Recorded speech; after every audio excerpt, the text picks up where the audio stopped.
Olá pessoal, tudo bem? Sejam todos muito bem-vindos a mais um encontro do Tributário Sem Mistério. Já pega o seu café aí, porque hoje nós vamos falar sobre um tema muito recorrente que recebo questionamento, apesar de não ter muito a ver com direito tributário. Eu considerei o tema interessante para trazer aqui para a gente esclarecer de forma muito rápida sobre a tal da dívida que morre com 5 anos. A gente precisa esclarecer alguns pontos sobre essa dúvida para você não deixar aí de honrar com obrigações e ser pego ou pega de surpresa com algumas coisas que talvez você não sabia. Então continua assistindo esse vídeo. Se você sabe de alguém que sempre fala isso para você, já manda esse vídeo também, porque pode ter alguma informação aqui que ele nem sabia, que ela nem sabia. Vamos lá?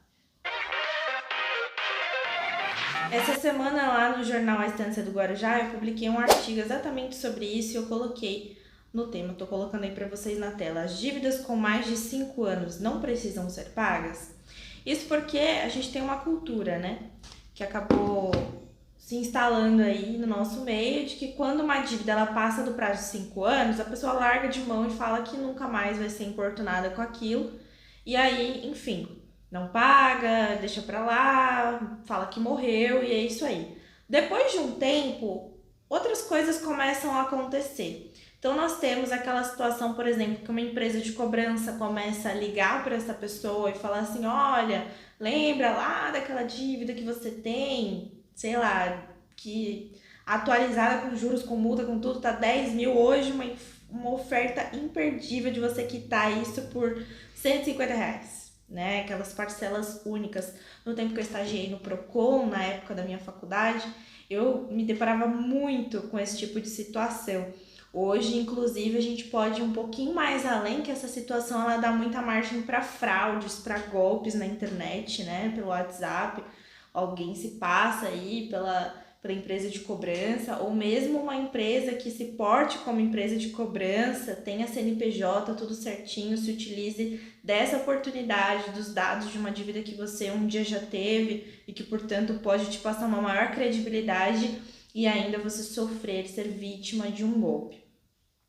Então, além dessa situação de uma possível empresa de cobrança efetuar a cobrança dessa dívida, por mais que ela tenha ultrapassado esse prazo de 5 anos, é muito importante a gente compreender que o tempo de 5 anos é aquilo que a gente pode dizer de cobrança judicial. Então, vamos supor aqui que eu tenho uma dívida com o banco. E aí eu tenho essa dívida. Durante o período de 5 anos, o banco ele pode entrar com um processo judicial contra mim. O que pode acontecer nesse processo judicial, Bia? Esse processo judicial você vai ser intimado para pagar e não tem o dinheiro. Então a gente vai verificar se você tem patrimônio, se você tem bens, se você tem dinheiro em conta, né? Outras coisinhas também, não é só isso, né? Mais um outro ponto aí, as pessoas acham, mas não tem nada na minha conta, não tenho bem nenhum no meu nome. Mas será que enquanto você tinha a dívida com o banco, será que quando o processo foi ajuizado você tinha, passou para o nome de alguém, né? Outras situações podem acontecer, a gente tem que parar de pensar que a execução judicial ela se esgota em bens e dinheiro em conta. Hoje em dia a gente tem isso de forma muito mais avançada e a gente pode penhorar direitos, enfim. Não se iludam também com isso. Então, durante esse prazo de 5 anos, é o prazo que realmente tem para ser feita essa cobrança. Passou 5 anos, de fato, não tem mais como ajuizar um processo. A dívida, ela existe, só que ela perde o direito de ser cobrada, vamos colocar assim. Então, se você tem o nome negativado no SPC, no Serasa, órgão de proteção ao crédito, seu nome não vai ser mais negativado, né? Mas existe sim um histórico de que um dia você não honrou com aquela obrigação. Isso que é importante a gente pontuar aqui, né? E isso para quem depende depois de concessão de crédito, né? Em eventual contratação, isso faz muita diferença. Isso faz muita diferença, tá bom? Então, não quer dizer que morre, mas os efeitos jurídicos daquela dívida, de fato, eles se esgotam no sentido de não poder sofrer mais uma cobrança judicial desse valor e que realmente a restrição, né, a negativação do nome, ela some. Mas fica isso registrado, fica isso um histórico, né? Tem empresas, inclusive, que compram essas dívidas já prescritas para ficar tentando cobrar, enfim, tem intermediadores que trabalham com esse tipo de negócio.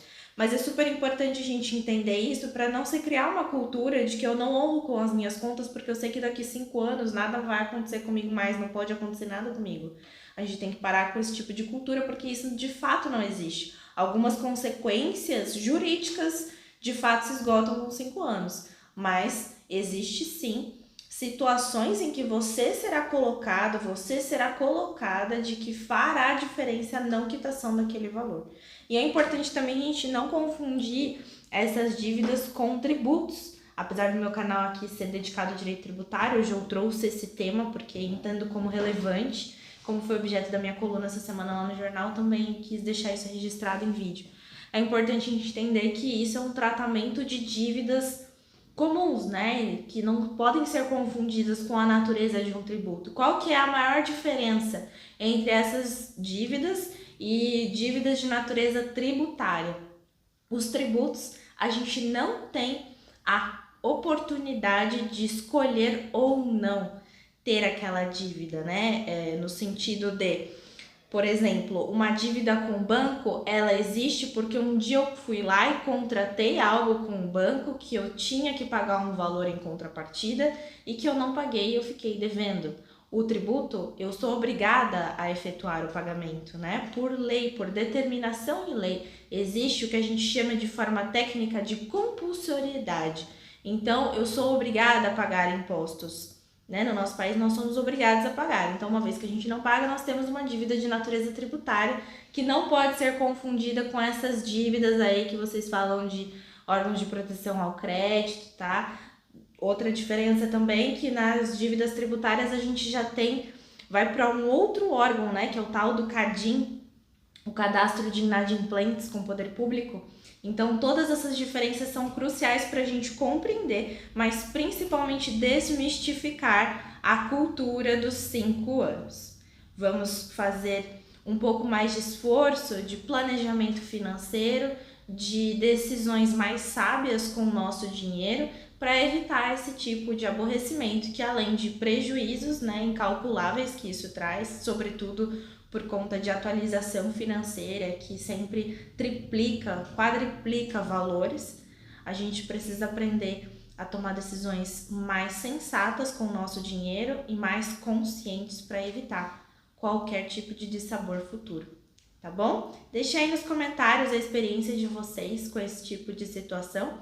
Acho que todo mundo aqui pode agregar e aprender junto. Um abraço e um café, até o nosso próximo encontro.